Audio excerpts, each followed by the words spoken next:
ಬೆಲೆ ಏರಿಕೆ ಖಂಡಿಸಿ ಬಿಜೆಪಿ ಅಹೋರಾತ್ರಿ ಧರಣಿಗೆ ಮುಂದಾಗಿದೆ. ಒಂದಾಗ್ತಾ ಒಂದು ಬೆಲೆ ಏರಿಕೆ ಆಗ್ತಲೇ ಇದೆ. ಇನ್ನೇನು ಕೆಲವೇ ಕ್ಷಣಗಳಲ್ಲಿ ಫ್ರೀಡಂ ಪಾರ್ಕ್ನಲ್ಲಿ ಪ್ರತಿಭಟನೆ. ಇಂದು ಫ್ರೀಡಂ ಪಾರ್ಕ್ನಲ್ಲಿ ಅಹೋರಾತ್ರಿ ಧರಣಿಯನ್ನ ನಡೆಸೋದಕ್ಕೆ ಬಿಜೆಪಿ ಮುಂದಾಗಿದೆ. ಅಹೋರಾತ್ರಿ ಧರಣಿ ಮೂಲಕ ಸರ್ಕಾರದ ವಿರುದ್ಧ ಸಮರ. ಅಹೋರಾತ್ರಿ ಧರಣಿಗೆ ಫ್ರೀಡಂ ಪಾರ್ಕ್ನಲ್ಲಿ ಎಲ್ಲಾ ವ್ಯವಸ್ಥೆ ಕೂಡ ಆಗಿದೆ. ಅಹೋರಾತ್ರಿ ಧರಣಿಯಲ್ಲಿ ನಾಯಕರು ಕೂಡ ಭಾಗಿಯಾಗಲಿದ್ದಾರೆ. 2 ದಿನ ನಿರಂತರವಾಗಿ ಪ್ರತಿಭಟನೆಯನ್ನ ಮಾಡಲಿದೆ ಬಿಜೆಪಿ. ಎಲ್ಲಾ ವಿಧಾನಸಭಾ ಕ್ಷೇತ್ರಗಳಿಂದಲೂ ಕೂಡ ಸಾರ್ವಜನಿಕರಿಗೆ ಆಹ್ವಾನವನ್ನ ನೀಡಲಾಗಿದೆ. ಶಾಸಕರು, ಪರಿಷತ್ ಸದಸ್ಯರು ಕಡ್ಡಾಯವಾಗಿ ಹಾಜರಾತಿಗೆ ಸೂಚನೆಯನ್ನ ಕೊಡಲಾಗಿದೆ. ಮಾಜಿ ಸಿಎಂ ಯಡಿಯೂರಪ್ಪ ಸಹ ಪ್ರತಿಭಟನೆಯಲ್ಲಿ ಭಾಗಿಯಾಗಲಿದ್ದಾರೆ. ಕೆಲವೇ ಕ್ಷಣಗಳಲ್ಲಿ ಫ್ರೀಡಂ ಪಾರ್ಕ್ನಲ್ಲಿ ಪ್ರತಿಭಟನೆ ಆರಂಭವಾಗುತ್ತೆ. ಬೇಕಾದಂತಹ ಎಲ್ಲಾ ವ್ಯವಸ್ಥೆಗಳು ಆಗಿರೋದನ್ನ ಕೂಡ ಗಮನಿಸ್ತಾ ಇದ್ದೀರಿ.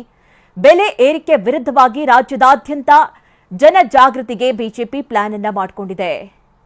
ನೋಡಿ, ಹಾಲಿನ ದರ ಏರಿಕೆ ಆಯಿತು, ಡೀಸೆಲ್ ದರ ಏರಿಕೆ ಆಯಿತು, ಹಿಂದೆ ಬಸ್ ದರ ಏರಿಕೆ ಆಗಿತ್ತು, ಅಂದ್ರೆ ಟಿಕೆಟ್ ದರ ಏರಿಕೆ ಆಗಿತ್ತು, ಮೆಟ್ರೋ ದರ ಏರಿಕೆ ಆಗಿತ್ತು. ಹೀಗೆ ಒಂದಾಗ್ತಾ ಒಂದು ಬರೆ ಗ್ರಾಹಕರ ಜೇಬನ್ನ ಸುತ್ತಲೇ ಇದೆ. ಹೀಗಾಗಿ ಬೆಲೆ ಏರಿಕೆ ಖಂಡಿಸಿ ಬಿಜೆಪಿ ಅಹೋರಾತ್ರಿ ಧರಣಿಗೆ ಮುಂದಾಗಿರುವಂತದ್ದು. ಇನ್ನೇನು ಕೆಲವೇ ಕ್ಷಣಗಳಲ್ಲಿ ಫ್ರೀಡಂ ಪಾರ್ಕ್ನಲ್ಲಿ ಪ್ರತಿಭಟನೆಯನ್ನ ನಡೆಸೋದಕ್ಕೆ ಬೇಕಾದಂತಹ ಎಲ್ಲಾ ವ್ಯವಸ್ಥೆಗಳಾಗಿದೆ. ರಾಜ್ಯದ ಎಲ್ಲಾ ನಾಯಕರು ಕೂಡ ಈ ಒಂದು ಧರಣಿಯಲ್ಲಿ ಭಾಗಿಯಾಗುವಂತೆ ಈಗಾಗಲೇ ಹಾಜರಾತಿಗೆ ಸೂಚನೆಯನ್ನ ಕೂಡ ನೀಡಲಾಗಿರುವಂತದ್ದು. ಹಾಗಾಗಿ ಯಡಿಯೂರಪ್ಪ ಸೇರಿದಂತೆ ಎಲ್ಲಾ ಹಿರಿಯ ನಾಯಕರು ಕೂಡ ಈ ಒಂದು ಧರಣಿಯಲ್ಲಿ ಭಾಗಿಯಾಗ್ತಾರೆ. ಇವತ್ತು ಫ್ರೀಡಂ ಪಾರ್ಕ್ನಲ್ಲಿ ಅಹೋರಾತ್ರಿ ಧರಣಿ.